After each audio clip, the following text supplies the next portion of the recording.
মানুষ বাঁচতে দেয় না, আবার মরলে আফসোস করে। জীবিত থাকতে প্রশংসা উৎসাহ কেউ দেয় না, মারা যাওয়ার পরে সবাই লাইন ধরে শুধু প্রশংসাই করে। সেজন্য দুনিয়াতে যতদিন বাঁচবেন মাথায় রাখবেন, আপনি ছাড়া আপন আর কেউ নেই দুনিয়াতে।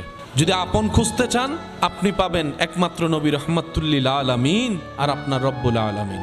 সব স্বার্থের খেলা, সময়ের চাহিদা, প্রয়োজন মাত্র। প্রিয়জন আর প্রয়োজনের মধ্যে আসমান জমিন পার্থক্য। আর প্রিয়জনের সংখ্যা তো অনেক কম। সে প্রিয়জন ওই যখন আজরাইল সামনে চলে আসবে, প্রিয়জন আর প্রিয়জন থাকবে না। হাসরের যখন সওয়াবের কথা চলে আসবে, প্রিয়জন আর প্রিয়জন থাকবে না। কারণ মানুষ সবাই দিন শেষে নিজেরটাই ভালো বোঝার চেষ্টা করে, অন্যের মুখে হাসি কেড়ে নিয়ে হলো নিজে হাসার চেষ্টা করে।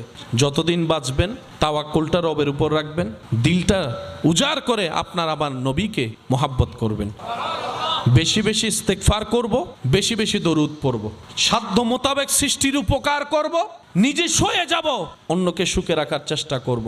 দেখবেন আল্লাহ তাআলা আপনার জীবনকে এমনভাবে সাজাই দিবে যেটা আপনি কল্পনা করেও পৌঁছাইতে পারবেন না। বলেন সুবহানাল্লাহ।